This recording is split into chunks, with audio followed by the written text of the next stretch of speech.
Hello everyone and welcome back to my channel. On today's video, I'm going to walk you through how I set up my little, I guess you can call it a photo booth for when I take my photos for Instagram and Facebook.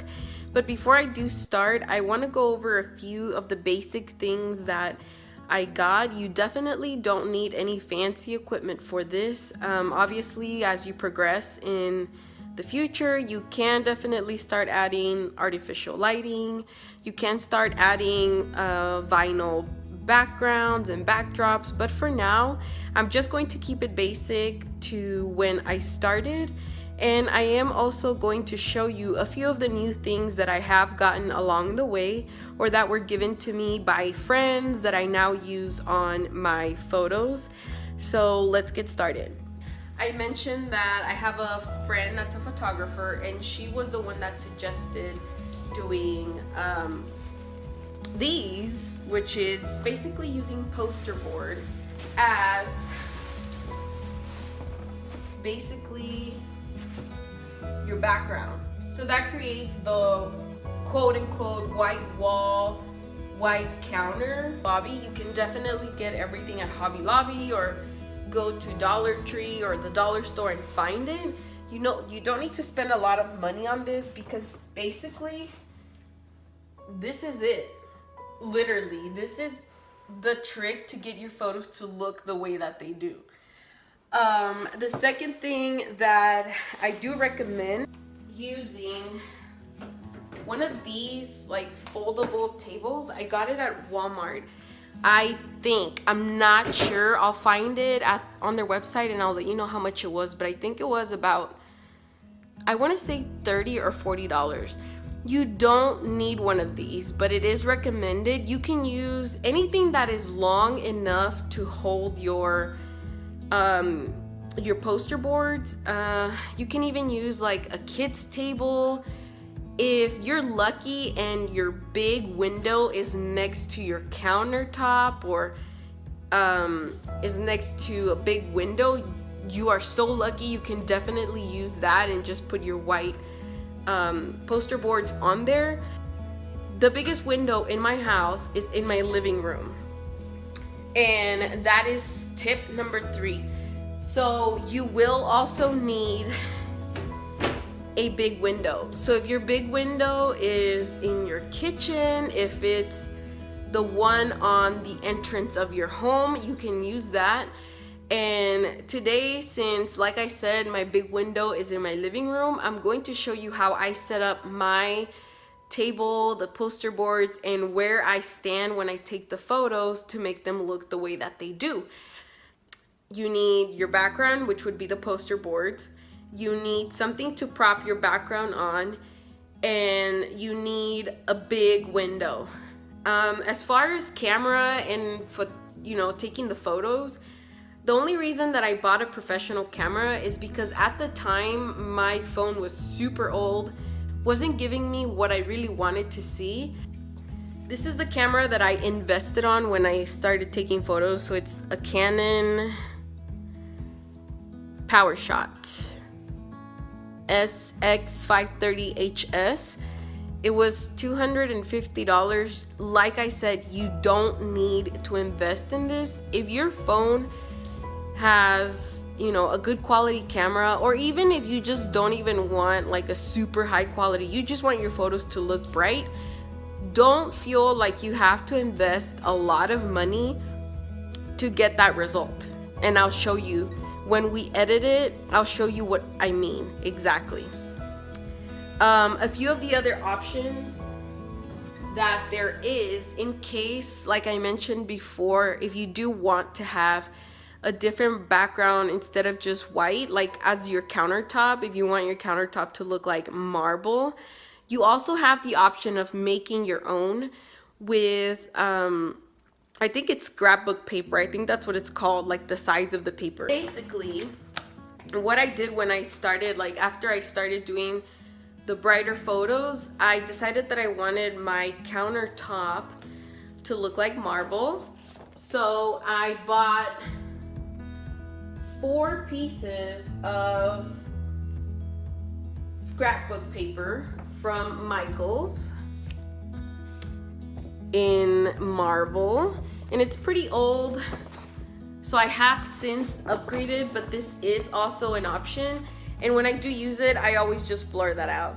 So, you know, I mean, it's not a big deal, but basically this is how it is in the back. I will make another video to show you guys how I got this to look the way that it does. But this is also an option. Option number 3 is an actual background. I think this is called vinyl. I don't know, but my friend gave this to me, and this is from the company Ink and Elm. And it's basically like a marble looking background. And if you guys remember from my Cakespiration video, my marble is actually like a brown and cream color, so it's nowhere near this.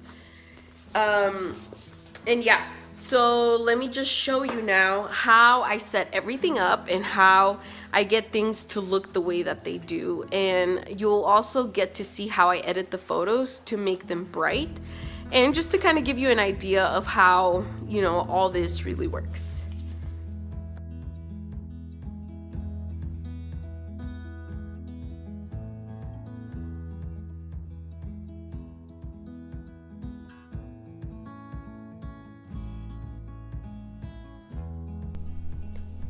Alrighty everyone, so for the editing process, the first thing that you want to do once you have taken your photo using the background, you'll notice that there's a line here where both of the boards meet. And I mean, some people don't really get bothered by it, but I do. So I always like to white that out or kind of like blur it out to make it seem like it's one whole wall. So what I do is I go to edit photo, and to get rid of that, or to get rid of any imperfections, I go to retouch. And here you can see that you can adjust the size of the cursor so you can cover more area. But I do advise that you are very careful when using this. Try to make it as small as possible about this, because if you start using it at a larger scale, your blurring will be able to be more noticeable on your final product. So here you'll just start blurring out.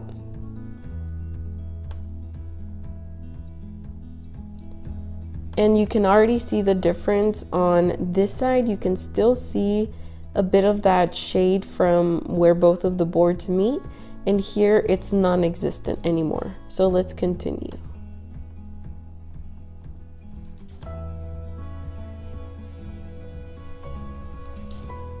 And now, depending on what your preference of brightness for your photos is, you can leave it as is and it looks totally fine.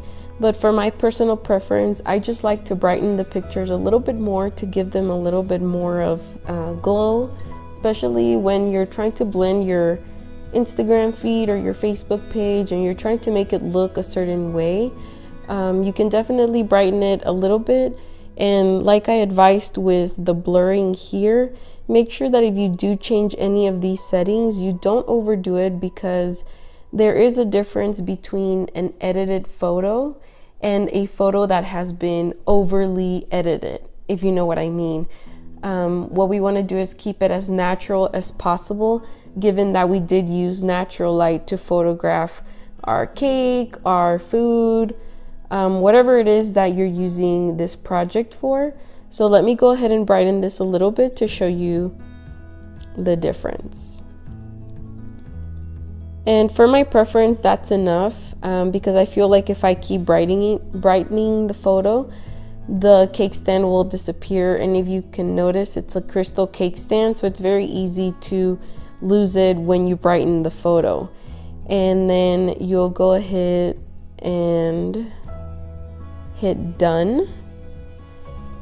And that's basically it. My preference on transferring this onto my phone, since I do have an Apple, it automatically merges my iCloud with my phone. So I just either drag it over to my desktop just to make it easier to find. And once I log onto my phone, I'll be able to see this on my iCloud.